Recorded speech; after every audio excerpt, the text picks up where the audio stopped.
Salut à tous, on se retrouve donc pour une vidéo par rapport à un tuto que j'ai fait il y a quelques jours par rapport au groupement d'onglets sur Firefox et Chrome. Donc c'est une vidéo qui est destinée aux utilisateurs Firefox et pour ceux qui ont tendance à ouvrir beaucoup d'onglets comme vous pouvez voir là. Et quand vous avez pas mal d'onglets, c'est assez pénible parce que malheureusement ils sont les uns à côté des autres en ligne et vous avez tendance à passer votre temps à scroller de gauche à droite pour passer de l'un à l'autre. Et quand il y en a vraiment beaucoup, au bout d'un moment on s'y retrouve plus et souvent on laisse des onglets ouverts avec des choses pas forcément utiles. Et bref, c'est la pagaille, on perd beaucoup de temps. Donc dans cette vidéo on va voir comment regrouper les onglets, notamment à travers l'extension Tab Group qui est disponible sur Firefox. Alors il y a des équivalents sur Chrome mais ils sont moins bien. Je vous expliquerai pourquoi. Et on va tout de suite activer l'extension pour vous expliquer son fonctionnement. Comme vous pouvez le voir, déjà la liste s'est réduite. Et on a une pop-up, une petite bulle qui s'ouvre, qui nous dit qu'on a des onglets masqués. Et ça, c'est la puissance de Firefox. En fait, il a une fonction qui permet de masquer les onglets et l'extension tire parti de cette fonction pour pouvoir regrouper les onglets par groupe et masquer les autres quand vous êtes sur un groupe et pouvoir passer ensuite et basculer d'un groupe à l'autre. Donc concrètement, ça se présente comment? Vous avez ici l'icône de l'extension avec les groupes que j'ai déjà configuré. Donc après vous pouvez mettre des petites icônes sur les groupes. Donc moi je me suis fait un groupe CCM parce que je passe pas mal de temps sur ce site. Un groupe lié à mon site, réseaux sociaux et autres. Et on a le nombre d'onglets ouverts et en fait quand vous passez d'un groupe à l'autre, on arrive sur les fenêtres du groupe. Donc là par exemple c'est que des onglets CCM, donc déjà ça réduit fortement la liste qui est beaucoup plus claire et on s'y retrouve mieux. Et après quand vous passez, on vient sur là où j'étais, ça repasse là. Et vous avez les autres onglets ici. Donc vous pouvez créer des groupes ici et ensuite on gère ces groupes là. Donc on a un petit bouton ici, gérer les groupes, où on a les groupes. Donc après on peut fermer les sites, donc ça c'est le groupe CCM, le groupe Malécal et les autres. Donc après on peut fermer, gérer enfin on a une meilleure vue avec ce groupe là. Alors pour ceux qui utilisent Firefox depuis un moment, en fait c'est une ancienne fonction, enfin ça reprend un peu une ancienne fonction de Firefox qui permettait de regrouper justement les onglets. Cette fonction a été retirée, du coup vous avez cette extension là qui permet de la remettre. Et donc sur chaque onglet, vous avez soit la possibilité de le supprimer avec la petite poubelle, ou de gérer l'onglet avec la roue crantée pour les préférences, où vous pouvez régler donc le nom du groupe. On pouvait aussi le faire là. Les icônes, donc on peut mettre un favicon, vous pouvez charger une image à vous qui sera réduite. Ici on la voit pas très bien, mais on a un point d'interrogation, c'est un peu le logo de CCM. Et on a aussi la possibilité, alors en bas, de faire basculer un groupe automatiquement, enfin faire basculer un onglet automatiquement vers un groupe à partir de mots-clés. Donc ici par exemple, dès que je vais ouvrir un onglet avec soit l'adresse et c'est comment ça marche.com, ça va basculer l'onglet dans le bon groupe. Et on a aussi la possibilité de basculer les onglets d'un groupe, tous les onglets d'un groupe vers un onglet contextuel de Firefox. Alors je vais essayer de vous expliquer ce que sont les onglets contextuels de Firefox. Alors on peut les configurer dans les options. Voilà, donc dans les paramètres de Firefox, au niveau de l'onglet général, vous avez ici les paramètres d'onglet général de Firefox et vous avez, donc moi j'ai un message qui me dit que les onglets contextuels sont gérés par l'extension Simple Tab Group, mais quand on clique sur paramètres, vous pouvez créer vos onglets contextuels. Alors il y a une page sur le site que je vous mettrai en commentaire qui explique globalement ce que c'est. Je vais essayer de vous réexpliquer. En gros, donc vous créez des onglets contextuels. Le but est de basculer des onglets dessus. Et en fait, chaque groupe d'onglets contextuels, donc par exemple CCM, professionnel, bancaire, on voit que c'est des thématiques. Quand vous vous connectez dessus, quand vous allez sur un site avec un de ces onglets, en fait, il a son propre environnement Firefox avec son cache, ses cookies.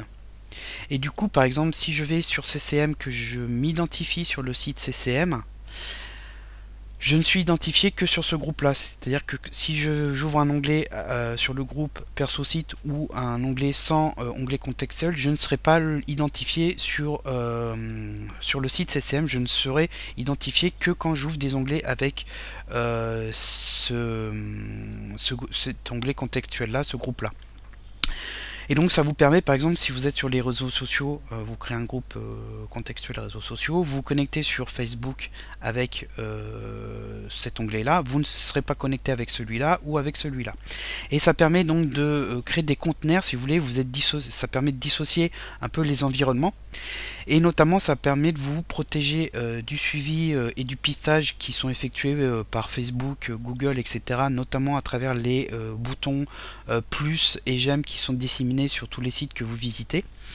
Parce que quand vous allez sur un site, par exemple CCM ou un autre site, et qu'il y a les sites d'actualité, qu'il y a des boutons j'aime, etc.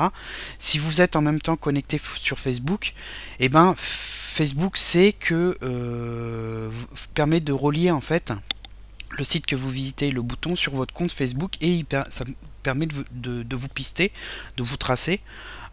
Et du coup, il sait que monsieur Intel, avec son compte Facebook, est allé sur tel site, tel site, tel site, et ça permet de dresser un profil consommateur. Donc Google par exemple va vous afficher, si vous allez sur des sites de chaussures, il va vous afficher des pubs en relation avec des chaussures, hein. Par exemple si vous aimez des Nike, ça sera des Nike Air, etc. Si vous êtes plutôt une femme et que vous allez sur des bottes, etc., vous aurez des pubs pour des bottes avec des réductions, des machins et des bilules. Et Facebook, lui, ce profil utilisateur, il va le vendre à des tiers, hein. Il saura que grâce à votre compte Facebook, vous avez tel âge, éventuellement il connaîtra votre emplacement géographique et votre travail. Et s'il y a des sociétés qui cherchent à faire des publicités sur tel groupe de personnes français de tel âge, etc., et ils peuvent l'acheter sur Facebook, etc. Donc ça vous permet de vous protéger. Et par exemple quand vous êtes sur le profil bancaire et que vous faites des paiements, vous êtes a priori connecté sur aucun autre site et il n'y a aucun cookie qui sont en relation avec ce groupe-là, etc., etc. Donc ça c'est pas mal parce que l'extension, elle va automatiquement basculer les onglets contextuels par rapport au groupe. Parce que comme on a vu, quand je gère, ici, j'ai coché, par exemple pour tout ce qui est Malécal, c'est sur le groupe contextuel perso site. CCM, j'en ai créé un. Et les réseaux sociaux qui sont ici, ils sont sur réseaux sociaux. Et donc du coup, là, on est sur le groupe Malécal. On voit qu'ici, je suis sur perso site. Alors que si je vais sur CCM, je suis sur CCM. Et donc en fait, théoriquement, donc là, je suis connecté sur le compte Malécal sur comment ça marche. Ah ouais, alors ça va pas marcher parce qu'il va me basculer dessus. On va plutôt faire aller sur le forum.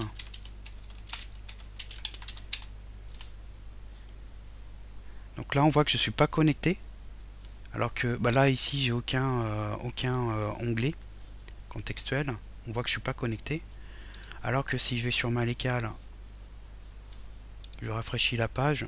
Au niveau de l'onglet contextuel perso site, je reste connecté. Et celui-là, c'est pas le cas. Donc comme je vous ai dit, ça ne partage pas les informations et les données. Du coup, ça permet de dissocier, de concaténer, de faire des conteneurs séparés avec des instructions séparées. Et du coup, le groupement d'onglets de ce côté-là, ça aide pas mal parce que ça vous permet de gérer. Alors il y a aussi une extension pour les onglets contextuels de Firefox. Je vous mettrai, comme je vous ai dit, le tuto du site qui explique comment faire. Et vous pouvez utiliser cette extension pour faciliter l'utilisation de ces onglets contextuels, sachant que vous pouvez aussi les basculer avec les options qui sont ici, hein. On peut le réouvrir sur un onglet contextuel particulier. Si vous ouvrez par exemple un nouvel onglet, c'est pas sur le bon, vous pouvez basculer, hein. Ici on n'est pas dessus, mais si par exemple je fais CCM, on voit que ça le bascule dessus. Et après vous pouvez vous amuser à le changer de groupe s'il n'est pas sur le bon groupe, etc. Bon bref, ça permet de vous gérer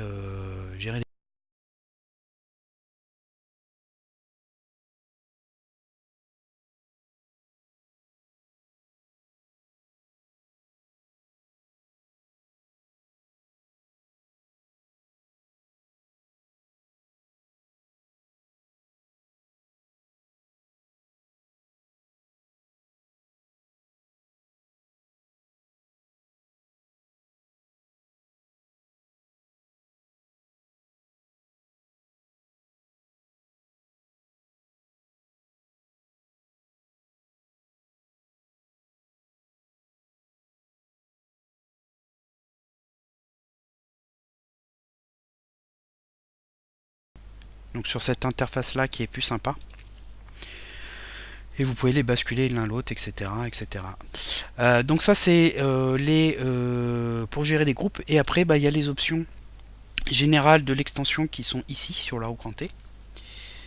Et quand on descend, donc là on a les infos générales en anglais hein, avec l'aide, c'est un petit peu avec toutes les fonctions, etc. On a aussi la touche F8, c'est écrit quelque part, que ça permet d'ouvrir. Hein, si je fais F8, ça permet d'ouvrir plus facilement le menu en haut à droite. Alors c'est dommage, il n'y a pas des touches raccourcies, c'est ici.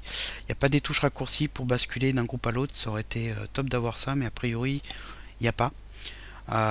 Mais bon, dommage. Parce que avec une touche raccourcie vous pouvez changer, par exemple basculer sur le groupe suivant, revenir en arrière, etc. Alors au niveau des options, bon on a des options d'utilisation disons classiques.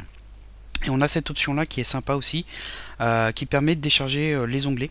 Alors globalement, à quoi ça sert? Et quand vous avez des onglets ouverts et des sites ouverts dessus, ça bouffe des ressources système. On peut le voir ici sur Firefox. Il est à peu près à 3 Go 4 de mémoire, ce qui est pas mal. Hein. Si vous avez un ordinateur avec que 4 Go, vous allez souffrir, hein, ça va ramer, parce que vous aurez saturé la mémoire. Parce que j'ai beaucoup d'onglets et beaucoup de sites ouverts. Et en fait, cette option-là, qu'est-ce qu'elle fait? Quand vous avez un onglet ouvert sur un site depuis un moment et que vous n'êtes pas allé dessus, alors je sais pas combien c'est réglé par défaut, on va dire par exemple 10 minutes, il va décharger le site, c'est-à-dire qu'il va fermer le site, ça va libérer les ressources parce que le site ne sera plus chargé et tous les objets, les JavaScript, les images, etc. ne sont plus ouverts, ça va libérer de la mémoire et quand vous allez retourner sur cet onglet, il va recharger automatiquement le site pour rouvrir le contenu. Et du coup, ça vous permet progressivement de libérer des ressources sur des onglets que vous n'allez que très rarement. En libérant de la mémoire. Alors il y a aussi d'autres extensions qui le font, c'est pareil, il y a une page sur le site qui explique, je vous la mettrai, qui sont un petit peu plus poussées, hein, parce que vous pouvez régler le délai, etc. Notamment sur Google Chrome, il y a The Grid, Suspender hein, qui est pas mal. Sur Firefox, il y a Suspend Tab, etc. etc. Bon, je vous les mettrai pas toutes, hein, mais vous pouvez jeter un coup d'œil si jamais vous voulez pas utiliser le groupement d'onglets, mais que ce genre d'option vous intéresse parce que vous n'avez pas beaucoup de mémoire. Je vous invite à le faire, ça aide pas mal. Donc je pense qu'on a fait le tour. Comme vous pouvez le voir, c'est vraiment très pratique. Un petit mot concernant Google, je sais que Google est le navigateur web le plus utilisé. Malheureusement, il n'y a pas l'option pour masquer les onglets. Et du coup, les équivalents, alors il y a un petit blabla sur la page qui est là concernant Google, voilà, il y a les équivalents qui sont là. Et elles sont beaucoup moins pratiques pour le peu que j'ai regardé, comme j'utilise pas Google. Notamment par exemple celle-là. Comme vous pouvez le voir, on peut faire des groupes. Par exemple, je fais un groupe démo et un groupe mannequin avec 2 pages.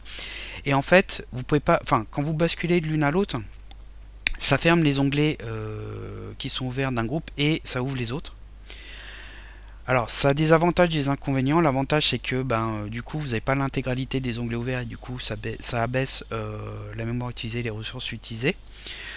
Par contre, quand vous basculez beaucoup, moi c'est mon cas, d'un groupe à l'autre, vous passez votre temps à décharger, recharger les sites et ça peut au final vous faire perdre du temps, notamment si votre connexion n'est pas très rapide. Et c'est à voir si c'est au final très pratique ou pas. Donc ça dépend un peu de l'utilisation que vous avez du navigateur web.